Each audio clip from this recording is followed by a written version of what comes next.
এই স্বার্থগুলো যদি উদ্ধার হয়ে যেত তাহলে তো ইউনুসকে সরানোর প্রয়োজন ছিল না। এখানে স্বপ্ন ইউনুস কি করেছে, আমেরিকার সেই ইস্যুটাকে ফুলফিল করতে গিয়ে ওভার স্মার্ট হয়ে গেছে। সে পট করে চায়না চলে গেছে। সে খুব আচ্ছা, অলসটিকে খুব ক্ষুদ্র পরিসরে দেখেছে যে ইন্ডিয়ার এগেন্সে যেতে হলে আমাকে তাড়াতাড়ি চায়না যেতে হবে। চায়নার কাছে গিয়ে সে সুইসাইড করেছে, চায়নার কাছে গিয়ে সে মিসট্রাস্ট ক্রিয়েট করছে from the Trump point of view. তাহলে কি ডক্টর ইউনূসের প্রয়োজনীয়তা যুক্তরাষ্ট্রের কাছে ফুরিয়ে গেছে? অবশ্যই, অবশ্যই, এটা কি আর বলার অপেক্ষা রাখে?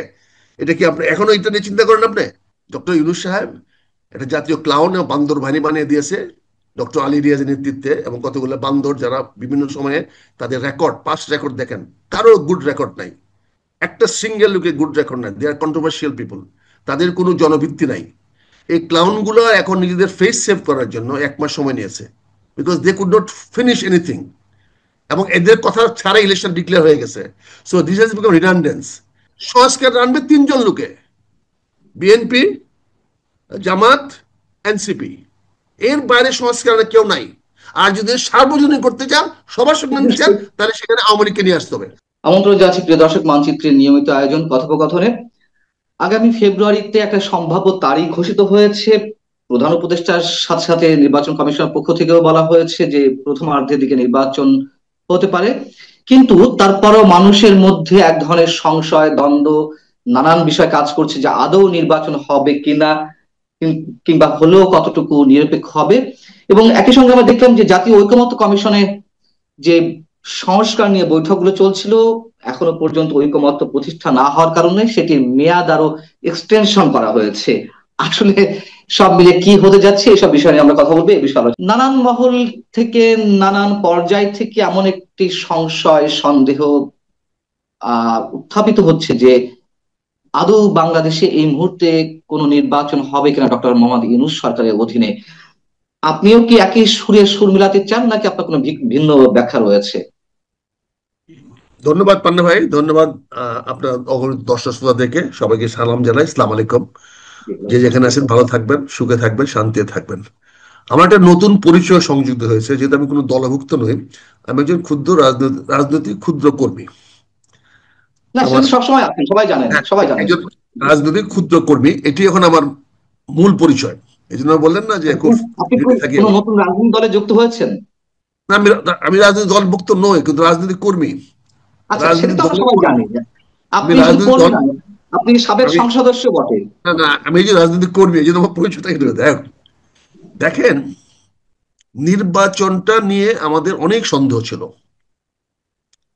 আমাদের সন্দেহ ছিল এই জন্য যে আমরা প্রথম থেকে ডক্টর ইউনূস সাহেবকে বিশ্বাস করি নাই, বা করার মতো সুযোগ ছিল না বিভিন্ন কারণে। কারণ অতীতে ওনাকে আমরা আহ, আহ্বান জানানো হয়েছিল কেয়ারটেকার গভর্নমেন্ট আসার জন্য, কিন্তু উনি কোনো অবস্থাতে 5 বছরে কম সময়ে রাজি হন নাই। ওনার শর্তই ছিল ওনাকে 5 বছরের জন্য দায়িত্ব দিতে হবে, এবং উনি উনার মতো করে দেশ চালাবেন, সেভাবে সবাইকে ঐক্যমতে আসতে হবে। কাজে আমাদের ধারণা ছিল এবছর উনি নিশ্চয়ই এর চেয়ে কম শর্তে রাজি হন নাই। এবং ওনার যে কথাবার্তা আমরা যে দেখেছি, সেখানে বোঝা গেল যে উনি একটা আহ, নির্দিষ্ট লক্ষ্য নিয়ে আসছেন। ফলে আমরা রাজনীতিক একজন ছোট্ট কর্মী হিসাবে আমি ওনাকে বিশ্বাস করতে পারি নাই, ওনার উপর আস্থা রাখতে পারিনি এই জন্য যে যে ভদ্রলোক আগে 5 বছরে কম রাজি হলেন না, উনি এখন হঠাৎ করে রাজি হলেন কেন? আর তারা উনি উনি বিপ্লবের পক্ষে শক্তি নন। উনি বিপ্লবকে এমন কোনো আমরা লক্ষ্য দেখে অনুপ্রাণিত করেছেন। হ্যাঁ, এনজিও হিসাবে হয়তো ওনার এনজিও মার্কিন যুক্তরাষ্ট্রের ভাগ বাটোয়ারা পাইতে পারে, তবে এখন উনি যেখানে বলটা এনে রেখেছেন, এখন এই খেলায় অংশগ্রহণ ছাড়া কোনো রাজনৈতিক দলের কাছে বিকল্প নাই। সে বলটা হলো নির্বাচনের মাঠে। অর্থাৎ উনি মধ্য ফেব্রুয়ারি না, উনি পরিষ্কার বলে দিয়েছেন রোজার আগে নির্বাচন হতে হবে। এবং তিনি আজকেও মালয়েশিয়াতে একই বক্তব্য দিয়েছেন। এবং তিনি আরো স্পষ্ট করেছেন যিনি নির্বাচিত সরকারের হাতে ক্ষমতা হস্তান্তর করবেন। আমি কিন্তু ওনার এই কথাগুলোকে লক করতে চাই, বিশ্বাস করতে চাই, আস্থায় নিতে চাই। আস্থাহীনতার কোনো কারণ আমি দেখি না। এবং কোন রাজনৈতিক দলের এখন এই নির্বাচনের বাইরে যাওয়ার কোনো সুযোগ নাই। কারণ এই নির্বাচনের নির্বাচন বানচাল করা মানে হলো ডক্টর ইউনূসের ফেভারে যাওয়া। ডক্টর ইউনূস তখন আর এটাকে প্রলম্বিত করার মতো তার কোনো যুক্তি বা তার কোনো বক্তব্য সামনে নাই, তিনি কি করে প্রলম্বিত করবেন? আচ্ছা, যারা বলছেন, যারা সংশয় প্রকাশ করছেন যে নির্বাচন হবে না, সেটি নিয়ে নতুন এক ধরনের ষড়যন্ত্র হতে পারে, নাটক হতে পারে, তারা কোন আঙ্গিকে বলছেন? আপনি কি তাদের ব্যাখ্যাগুলো তাদেরকে সম্পর্কে কিছু তাদেরকে বলবেন? আমি এক এক কথায় বলবো, they are really culprit and stupid. Jamaat এরই মধ্যে ঘোষণা দিয়েছে পিআর পদ্ধতির নির্বাচনের দাবিতে তারা আন্দোলনে নামবে, বুধবার বিক্ষোভ কর্মসূচি আয়োজন করেছে। আপনি বলছেন যে যারা নির্বাচন ভণ্ডুল করতে চায় তারা ডক্টর ইউনূসের পক্ষে অবস্থান নিচ্ছে, বা ডক্টর ইউনূস যেটা চান সেটি সুযোগ করে দিচ্ছে। কারণ জামাত এবং এনসিপি তো, তারা তো নির্বাচন চায় না সহজে, এটা তো প্রমাণিত। এবং তারা ইয়া নির্বাচন, ভাইয়া, জি ভাই, কিন্তু আমি বিনয়ের সঙ্গে আপনার কাছ থেকে একটা আমার পদ দাবি করে নিয়েছি যে আমি হুম, একজন রাজনৈতিক জি জি, ক্ষুদ্র কর্মী। নিঃসন্দেহে নিঃসন্দেহে, হ্যাঁ। রাজনৈতিক পারসেপশন, রাজনৈতিক দৃষ্টিভঙ্গি is completely different than hmm any other professional. হুম হুম। আমরা যদিও বলি রাজনীতিবিদরা প্রফেশনাল না, কিন্তু they are the highest professional, they can control everybody. এখানে এনসিবির এখন ক্ষমতা নাই, তারা দাবি দেওয়া করতে পারে, তারা বিভিন্ন দাবি চাইতে পারে। জামাতেরও ক্ষমতা নাই এই এই এই নির্বাচনের বাইরে যাওয়া। দেখেন, ইট ইস এ গেম, ইটস এ গেমস। একদিকে তারা বলতেছে দাবি দেওয়া নিয়ে আপনাকে খাল কেমন করাচ্ছে, ওপোনেন্টের কাছে একটা এমন ভাব দিচ্ছে ইলেকশন হবে না। কিন্তু মাঠে কি হচ্ছে দেখেন, মাঠে জামাত প্রতিদিন ঘরে ঘরে যাচ্ছে, চষায় ফেলতেছে, 4-5টা চাষ হয়ে গেছে পর্যন্ত। সেগুলো তারা সব দিক গুছিয়ে রাখছে, সব দিকে এক্স্যাক্টলি। গুছিয়ে রাখছে। জামাত এবং এনসিপি যে নির্বাচন চাইছে বা হতে দিবে, কোন যুক্তিতে হতে দিবে? তখন যে আন্দোলনটি হলো, এটা জামাতের সম্পূর্ণ একটা ওয়েল ডিজাইনড ওয়েতে হয়েছে, এটা জামাত এখন নিজেই বলছে। আবু তাহের সাহেব কয়েকদিন আগে তো নিজেই বললেন যে সম্পূর্ণ পরিকল্পনা জামাতের ছিল। এনসিপি এরকম একটি বিষয়কে সামনে নিয়ে এসে তারা রাজনীতি এসেছে, ক্ষমতার ভর কেন্দ্রে তারা আছে, এবং তারা যে বিভিন্ন দাবি দেওয়া ঐকমত্য কমিশনে জানিয়ে আসছে, ডক্টর মোহাম্মদ ইউনূসের কাছে জানিয়ে আসছে, এবং সমস্যা ছাড়া কোনো নির্বাচন নয়, সংস্কার বাংলাদেশে যেই ফরম্যাটে হওয়ার কথা তা আদৌ হবে না, এটি আমি একজন ক্ষুদ্র সংবাদকর্মী হিসেবে বিশ্বাস করি। এগুলো সব নাটকের একটা মঞ্চায়ন করা হচ্ছে। ঠিক জামাতও তাই, যেহেতু তারা এখন ক্ষমতার বাইরে থেকে ক্ষমতার স্বাদ ভোগ করছে, তারাই সরকারকে নিয়ন্ত্রিত করছে, নিয়ন্ত্রণ করছে। নির্বাচন হলে জামাত কোনো অবস্থাতেই ক্ষমতায় যেতে পারবে না, এটা জামাতও খুব ভালোভাবে জানে। আর যেই আসুক না ক্ষমতায়, এনসিপি পারবে না, তারা খুব ভালোভাবে জানে। তাহলে তারা নির্বাচন কেন চাইবে এই অবস্থায়? এবং তারা তো লেন্দি করতে চাইছে। ধন্যবাদ ভাই আপনার এই সুন্দর ক্লারিফিকেশনের জন্য। প্রথম বিনয়ের সঙ্গে বলছি, এই বিগত বৈষম্য বিরোধী আন্দোলন বলেন, সত্যপথ আন্দোলন বলেন, এতে জামাত বা এনসিপির কোনো পরিকল্পনা বা কোনো কিছু নাই। এটা সম্পূর্ণভাবে পরিকল্পনা করা হয়েছে ইউএস এয়ার থেকে পিটার হাসের নেতৃত্বে, আমেরিকান রাজনৈতিক প্রেক্ষাপটে বাইডেন প্রশাসনের ডাইরেক্ট সরাসরি হস্তক্ষেপে তারা শেখ হাসিনাকে রিজিম চেঞ্জ করতে চেয়েছে। সেই জন্য তারা এই টিমটা সেট করে আমাদেরকে বিভিন্ন জায়গায় ভাড়া করে করে করে করে আমাদেরকে নিয়োগ করেছে। ঠিক আছে, যারাই বলে, সামনে তো জামাত এনসিপি আমি ছিল। সেটা বলছি, জি। যারা থাকবে না কেন, আমার সিপাই করা ভাড়া করা সিপাই কোথায় থাকে? আমি যে মস্তানটা ভাড়া করি সে কি পিছনে থাকে? সে তো সামনে থাকে। হুম হুম সো এরা সব ভাড়াটিয়া। হুম। এরা যদি কেউ দাবি করে, তাহলে আমি বলবো এরা সব ভাড়াটিয়া এবং প্রবঞ্চক। আচ্ছা। এরা ভাড়াটিয়া এবং প্রবঞ্চক, কারণ এদের তো কোনো মাথায় ব্রেনই নাই এটা করার মতো। এই প্ল্যান করার মতো তো সুযোগই নাই। এতগুলো লোকগুলো রিক্রুট করবো, টাকা কোথায়, পয়সা কোথায়? এটা কি এমনি হয়ে গেছে? প্রতিটা প্ল্যানের পরে অল্টারনেটিভ প্ল্যান আসছে, প্রতিটা প্ল্যানের পর অল্টারনেটিভ প্ল্যান আসছে। Plan A, plan B, plan C, plan D, যেখানে যেটা কাজে আটকে গেছে বিকল্প হয়ে গেছে যেখানে। তার মানে somebody was from the behind was controlling. It is simple অঙ্ক। There was a okay super sir, commander আমি who কি was, প্রশ্ন করতে পারি? আমি এবার একটা প্রশ্ন করতে পারি জি যে অবশ্যই, সম্পূর্ণ ডিজাইন ডিজাইন মার্কেটিং দ্বারা হয়েছে, বা ডিপ স্টেটে অবশ্যই। খেলার অংশ হিসেবে হয়েছে, যেটি হোক, তাহলে এখন সেই যুক্তরাষ্ট্র কেন চাইবে যে নির্বাচনটি দ্রুত হোক বা ডক্টর ইউনূসকে সরিয়ে দেওয়া হোক? ভেরি অথবা সিম্পল। আমরা যে গত কয়েকদিন দেখলাম জামাতের সাথে যুক্তরাষ্ট্রের যিনি ভারপ্রাপ্ত রাষ্ট্রদূত ট্রাসি জ্যাকবসন, তিনি বৈঠক করছেন, এনসিপির সঙ্গে বৈঠক করলেন। এবং যে প্রশ্নটি আমি আজকে বলে আপনাকে করলাম, তাহলে এখন কি সত্যি সত্যি যুক্তরাষ্ট্র চাইছে কোনো নির্বাচন হোক? নির্বাচন অবশ্যই, হলে ভেরি তাহলে তাদের সিম্পল। ডিজাইন গুলো, এটা very simple. Biden and Trump, there is a 100%, 180 degree opposite প্রশাসন। That was the agenda of the Democratic political agenda. Democratic Party, the Biden procession wanted to change of Sheikh Hasina. Not the Trump wanted to change the procession. Because Hasinaর এগেনস্টে ছিল Biden প্রশাসন, Peter Haas, তারা চেয়েছিল। যার ফলে American president Trump কেন declare করে দিল, ডিসক্লোজ করে দিল যে আমার ইউএসএ এর মাধ্যমে ঠিক আছে। আমরা $29 বিলিয়ন দিয়েছি। বর্তমান প্রশাসন যে চায় না এই ইউনুস সরকার থাকুক, তারই প্রমাণ যে চার্জ দ্য অ্যাফেয়ার্স সে বিভিন্ন, এমনকি লন্ডনে গিয়ে সে তারেক রহমানের সাথে দেখা করে আসছে। আপনি খেয়াল করে দেখেন, এবং সকল রাজনৈতিক মহলের সঙ্গে কথা বলছে। এখন সে তৈরি করতেছে ইলেকশন একটা পরিবেশ। এখন 80,000 90,000 আর্মি দিবে, তাহলে আর্মি কি আমরা ডিপ্লয় বলবো হবে। এখানে আপনি ইভিএম বাতিল করা হচ্ছে, যেটা আমেরিকার এগুলো ইন্টারেস্ট তো সবচেয়ে বলার বড়। জন্য নয়, এগুলো তো অনেকে বলছেন এগুলো নাটকের পার্ট দেখানো হচ্ছে মানুষকে, অনেকে যেটা বলছেন আমি সেটাই বলছি। এবং অনেকে আপনার কাছে বলছেন যদি আমি জিজ্ঞাসা করি যে মার্কিন যে এজেন্ডা ছিল শেখ হাসিনাকে সরিয়ে, তাদের তো নিশ্চয়ই কোনো এজেন্ডা ছিল, তা তো এখানে মার্কিন গণতন্ত্র এজেন্ডা, স্থাপন করতে। একটু ক্লিয়ারিফাই, মার্কিন এজেন্ডা মানে বাইডেনের এজেন্ডা, বাইডেন প্রশাসনের আচ্ছা, এজেন্ডা। বাইডেনের এজেন্ডা, বাইডেনের এজেন্ডা কি শুধুমাত্র শেখ হাসিনা বিরোধী ছিল নাকি অন্য কোনো এজেন্ডা ছিল? তাদের প্রথম ছিল তো বিকল্প সরকার তৈরি করা, শেখ হাসিনাকে পরিবর্তন করে, মানে এবং তাদের সেই স্বার্থটা কি অনুযায়ী ছিল? তাদের ছক অনুযায়ী ডক্টর ইউনূসকে তারা ক্ষমতা নিয়ে আসছিল। তাদের পেছনে ছক, উদ্দেশ্যটা কি ছিল তাদের? তাদের তাদের স্বার্থ হাসিল করা, সেই বাইডেনের স্বার্থ স্বার্থ হাসিল হাসিল করা। করা, সেই স্বার্থ হাসিল করা কি হয়ে গেছে? সেই স্বার্থ তো বাইডেন তো চাচ্ছে, ট্রাম্প প্রশাসন তো সেভাবে স্বার্থ চাচ্ছে না। কারণ হ্যাঁ, আপনি আমরা দেখেন তো পিটার হাস চাকরি নিয়েছে কোথায়? অ্যাক্সেলারেট এনার্জিতে। হুম, কেন? বিকজ পিটার হাস এটা ক্যারি করতে চায়। মানে বাইডেন প্রশাসনের ইউএসএআইডির বা ওই ডেমোক্রেট গভর্নমেন্টের যে যে তাদের যে এখানে অ্যাক্টিভিটি সেটা প্রলং করতে চায়। প্রলং করার জন্য তারা পিটার হাসকে বাংলাদেশে অ্যাফেয়ার্সে রেখে দিতে চাচ্ছে বলে তাকে অ্যাক্সেলারেট এনার্জিতে তাকে অ্যাডভাইজার হিসেবে নিয়োগ দেওয়া হয়েছে, কনসালটেন্ট নিয়োগ দেওয়া হয়েছে। তার মানে হি ক্যান জি। Come to Bangladesh, can handle this.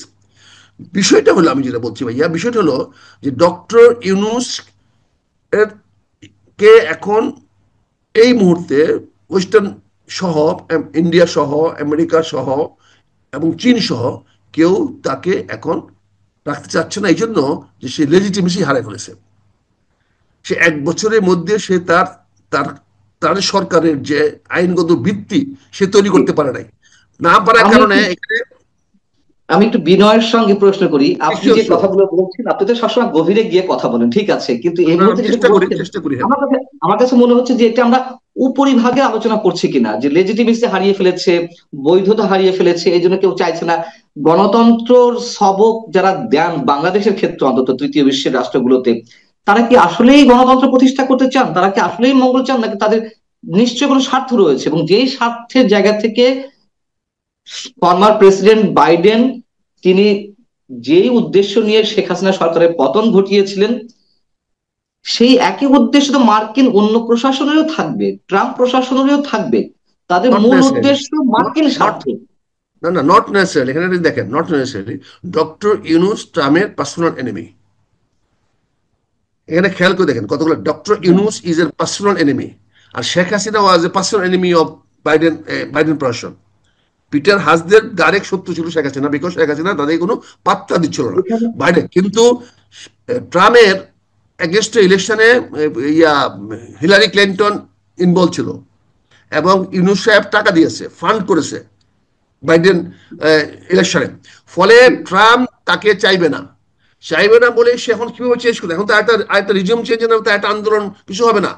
ফলে অল্টারনেটিভ দেওয়া হয়েছে নির্বাচন। পার্সোনাল এনিমিটি থেকে এখন না না, তারা হোক। জাতীয় ক্ষেত্রে কি জাতীয় পার্সোনাল মানে কি? এনিমিটিটা? আমেরিকান আমেরিকান প্রেসিডেন্ট যেটা ভাবে সেটাই জাতীয়। বাংলাদেশের ডক্টর ইউনূস যা আজকে ভাবে সেটাই আমার জাতীয়। আমি সেটা আপনার আমাদের পান্ডাভাই ক্ষেত্রে, বললাম কিন্তু কাজী জাতীয়, মার্কিন জাতীয় তো ফরেন আমি আপনি শেষ করবো না। বলেন। মার্কিন ফরেন পলিসি বা তাদের লক্ষ্য উদ্দেশ্য আন্তর্জাতিক ক্ষেত্রে তাদের সব প্রশাসনিক তো অভিন্নতা বজায় রাখে। যেমন এখানে সেন্ট মার্টিন নিয়ে কথা হয়, এটা এখানে এটা এটা করিডোর নিয়ে কথা হচ্ছে, এখানে ডিপ সি পোর্ট নিয়ে কথা হচ্ছে। তো এগুলো কি সব স্বার্থ উদ্ধার হয়ে গেছে, নাকি শুধুমাত্র পার্সোনাল এই এনিমিটির জায়গায় থাকবে? এই স্বার্থগুলো যদি উদ্ধার হয়ে যেত, তাহলে তো ইউনূসকে সরানোর প্রয়োজন ছিল না। সরানো, এখানে স্বপ্ন ইউনুস কি করেছে, আমেরিকার সেই ইস্যুটাকে ফুলফিল করতে গিয়ে ওভার স্মার্ট হয়ে গেছে। সে পট করে চায়না চলে গেছে। সে খুব আচ্ছা। অলসটি, খুব ক্ষুদ্র পরিসরে দেখেছে যে ইন্ডিয়ার এগেন্সে যেতে হলে আমাকে তাড়াতাড়ি চায়না যেতে হবে। হুম। বাট সে চায়না থেকে কিন্তু সুইসাইড করেছে। চায়নার কাছে গিয়ে সে সুইসাইড করেছে, চায়নার কাছে গিয়ে সে মিসট্রাস্ট ক্রিয়েট করছে from the hmm, Trump point of view. এবং জি। সেখানে সে জাতিসংঘের কাছে আবার কম্প্রোমাইজ করতে গিয়ে সে রোহিঙ্গাদের ইস্যুটাকে সলভ না করে সে এই আরাকান আর্মিকে করিডোর দিতে গেছে। আরাকান আর্মিকে করিডোর দেওয়াটা তো is not in favour of America, it is in favour of United Nations. United Nations এর ইন্টারেস্ট, রোহিঙ্গা ইন্টারেস্ট আর আমেরিকান ইন্টারেস্ট তো এক না। America is more interested to open a corridor with India through Mizoram, যাতে যে মিজোরামে বা যে অন্যান্য হুম, জাপান ইম্পল পর্যন্ত এখন Delhi to Imphal rail line হয়ে গেছে, এবং ইন্টারসিটি ট্রেন চলবে এবং গুডস ট্রেন চলবে। দিস ইজ গোয়িং টু 15 তারিখে, এই 15 আগস্টে তারা ওপেন করতেছে ইম্পলে। এবং one of the super hi-tech railway station and super hi-tech rail line, যেখানে জি। 38টা টানেল আছে, আমরা 38টা নালে আসে, 222টা ব্রিজ আছে। সেটা করে আজকে ফ্রম দিল্লি থেকে ইম্পলে তারা চলে যাচ্ছে 15 আগস্টে। হুম, হুম। সেখানে বাংলাদেশ তো এখন আর এই আরাকানকে ওই করিডোর দেবা না।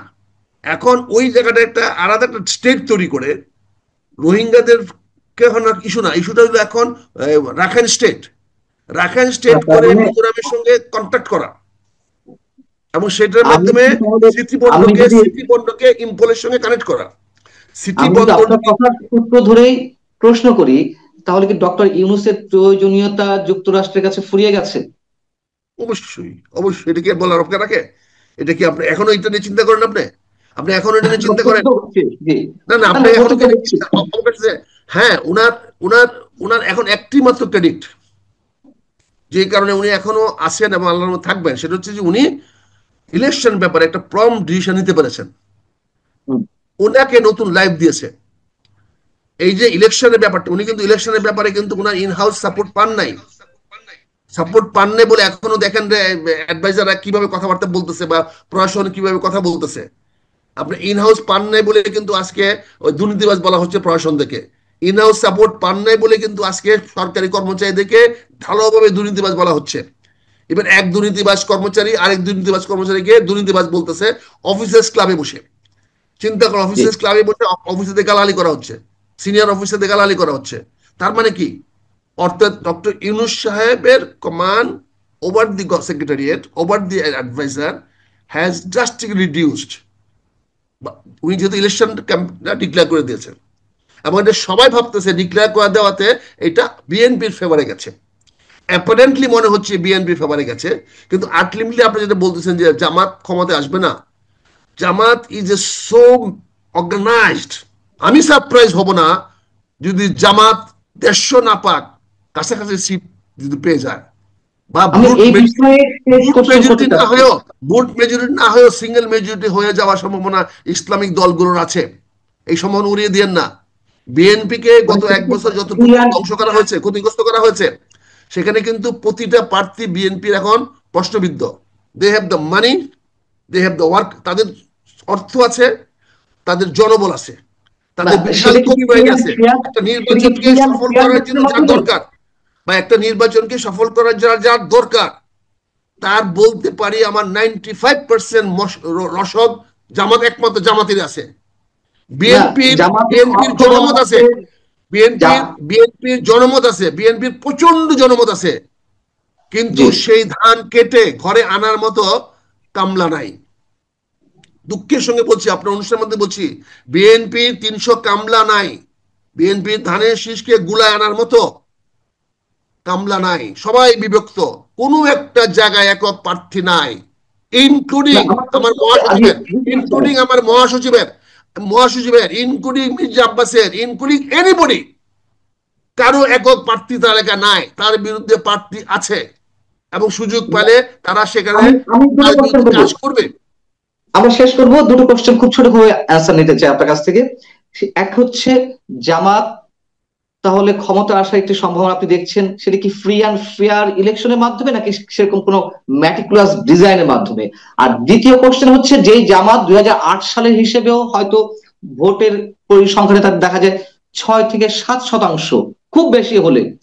তা 2008 থেকে এই 17 বছরে তারা জিতে যাওয়ার মতন এমন জনসমর্থন আদায় করে ফেলেছে, আর তারা কি এমন করেছে যে জনগণ তাদেরকে ভোট দিবে? ভাই, নির্বাচন তো জনসমর্থনে হয় না, নির্বাচন হয় অর্গানাইজেশনের মাধ্যমে, সাংগঠনিক তৎপরতার মাধ্যমে। সমর্থন, জনগণের ভোটটা তো সমর্থন। দেওয়া প্রয়োজন, সব ঠিক আছে, হ্যাঁ, ভোটটা তো দেওয়া কিন্তু প্রয়োজন। কিন্তু যে 5% যে সমর্থন বললেন জনগণের, এই 5% কিন্তু বিএনপি সব কর্মী, সরি জামাতের সব কর্মী। হুম, এই 5% ভোট জামাতের সব কর্মী। সব এখন কর্মী এই ঠিক পাঁচ আছে। পার্সেন্ট কর্মীকে যদি ভোট আহরণে জায়গা পাঠানো যায়, তারা যদি এখন মেটিকুলাসলি প্ল্যান করে যদি তারা ভোটারকে নিয়ে আসতে পারে। Voter is a very fluctuating factors, বিভিন্ন না কারণে তাহলে ভোটার আপডাউন রিজার্ভ করে। ভোট, শুনেন, রিজার্ভ ভোট শুনেন, আমি কোথায় যাবে? আমি আমি একটা চেয়ারম্যানকে গালি দিছিলাম, একটা ইউনিয়ন পরিষদ চেয়ারম্যান গালি দিছিলাম যে আপনাদের মতো কুত্তাদেরকে বিস্কুট খাওয়াইলে সবসময় পিছু ঘুরে। যে আমি সরাসরি ইলেকশনের উত্তরটা সময়, চাচ্ছি, শুনেন, রিজার্ভ ইলেকশনের ভোট। সময় এটা আমার বিরুদ্ধে প্রচার চালায় দিয়ে আমাকে হারায় দিছে 2000 একের নির্বাচনে। আচ্ছা, বুঝতে পারছেন? আমার প্রশ্ন এই হচ্ছে যে একটি বক্তব্যকে। বিএনপির যে 35% রিজার্ভ ভোট কার বা 30% রিজার্ভ ভোট বিএনপির, সেই কার ভোটার গুলো কি জামাতকে ভোট রিজার্ভ দেবে? বোর্ড বলে কোনো কিছু নাই ভাই, রিজার্ভ বোর্ড বলে কোনো কিছু নাই। আওয়ামী লীগও তো রিজার্ভ বোর্ড আছে, 5% ভোট পড়ে নাই কেন? এগুলো হলো কতগুলো বানানো স্টোরি, আমাদের ইন্টেলেকচুয়াল লেখে আমাদেরকে বুঝায়। আমি যখন আচ্ছা ইলেকশনে আমরা দাঁড়িয়েছিলাম, শুনেন, আমি যখন ইলেকশনে দাঁড়িয়েছিলাম 91 সালে, আমরা কেউ চিনতো না। বুঝতে পারছেন? আর আমি যখন ফেল করছি 2000 এতে বলে একে, জি, তখন আমি কটিয়াদি এলাকাতে আমি 90% ঢুকে গেছে পপুলার, 90% ঢুকে জি, গেছে আমি পপুলার। আমরা বুঝছেন? একেবারে কিন্তু শেষ আমি পর্যায়ে জাতীয় ঐকমত্য কমিশন সম্পর্কে একটি প্রশ্ন ছিল, যে 15 আগস্ট পর্যন্ত তাদের মেয়াদ ছিল, সেটি 15 সেপ্টেম্বর পর্যন্ত করা হচ্ছে। এ- এগুলো কি তারা আসলে খুব সিরিয়াসলি করছে, নাকি এগুলো নাটকের অংশ? এটি একটি জাতীয় ক্লাউন বা বান্দর বাহিনী। ডক্টর ইউনূস সাহেব একটা জাতীয় ক্লাউন এবং বান্দর বাহিনী বানিয়ে দিয়েছে ডক্টর আলী রিয়াজের নেতৃত্বে, এবং কতগুলো বান্দর যারা বিভিন্ন সময়ে তাদের রেকর্ড, পাস্ট রেকর্ড দেখেন, কারো গুড রেকর্ড নাই, একটা সিঙ্গেল লোকে গুড রেকর্ড নাই। দে আর কন্ট্রোভার্সিয়াল পিপল, তাদের কোনো জনভিত্তি নাই। এই ক্লাউনগুলো এখন নিজেদের ফেস সেভ করার জন্য 1 মাস সময় নিয়েছে, because they could not finish anything, এবং এদের কথা ছাড়া ইলেকশন ডিক্লেয়ার হয়ে গেছে। So this has become redundance. এখন এটা অপ্রয়োজন হয়ে গেছে, অপন্থ হয়ে গেছে। কিন্তু এগুলো লোভী, টাকার কাছে এই যে মজাটা পাইছে, তারা যে লোভী এটি প্রমাণ করলো। আর 1 মাস টাইম এক্সটেনশন করে, 1 মাসে ঘোড়া ডিম কি করবে? আর যে রাজনৈতিক দল অংশগ্রহণ করছে, এরা তো বাংলাদেশে কোনো প্রাসঙ্গিক না। এরা কি সংস্কার আনবে? তাহলে এগুলো করা সংস্কার তো হচ্ছে আনবে কেন? সংস্কার আনবে 3 জন লোকে, বিএনপি, জামাত, এনসিপি। এর বাইরে সংস্কার কেউ নাই। আর যদি সার্বজনীন করতে চান, সবার সঙ্গে নিতে চান, তাহলে সেখানে আওয়ামী লীগকে নিয়ে আসতে হবে, সেখানে আওয়ামী লীগকে সমস্যা তো, নিয়ে আসতে হবে। আওয়ামী লীগকে বাদ দিয়ে সমস্যা তো কোনো ইনক্লুসিভ হবে না, এটাকে সার্বজনীন হবে না। অনেক ধন্যবাদ, অনেক ধন্যবাদ মেজর আখতারুজ্জামান আপনাকে আমাদের সঙ্গে যুক্ত থাকার জন্য, সময় দেওয়ার জন্য। দেখি আমরা কোন দিকে যাচ্ছি, বা আপনি যে কথাগুলো বললেন তার সিমটম আমরা যাচ্ছি পেতে পারি কিনা। পজিটিভ, হলে তো ভালো, আমরা নির্বাচন যাচ্ছি, নির্বাচন ভালো। আমরা যাচ্ছি নির্বাচনের দিকে। আচ্ছা, আমরা সেটা হলে যাত্রা, ভালো, নির্বাচন শুরু হয়ে গেছে। সেটাই আমরা চাই। আমাদের রথযাত্রা বলেন, আমাদের কাফেলা বলেন, আমাদের যা কিছু বলেন, আমাদের সামনে ক্যাবলা হলো। এখন আপাতত আমাদের সম্মুখ ক্যাবলা হলো জি, নির্বাচন, অনেক ফেব্রুয়ারি ধন্যবাদ। 2026 নির্বাচন। এই লক্ষ্যে আমরা আগাচ্ছি। আপনাদের সবার সহযোগিতা চাই, সবার সহযোগিতা কামনা করি। জনগণ একটি সুষ্ঠু, অবাধ, নিরপেক্ষ, গ্রহণযোগ্য নির্বাচন চাচ্ছে। আপনি উই আর রেডি, আপনি প্রার্থী, আমরা প্রস্তুত। আপনি প্রার্থী হচ্ছেন নাকি কোনো দল থেকে?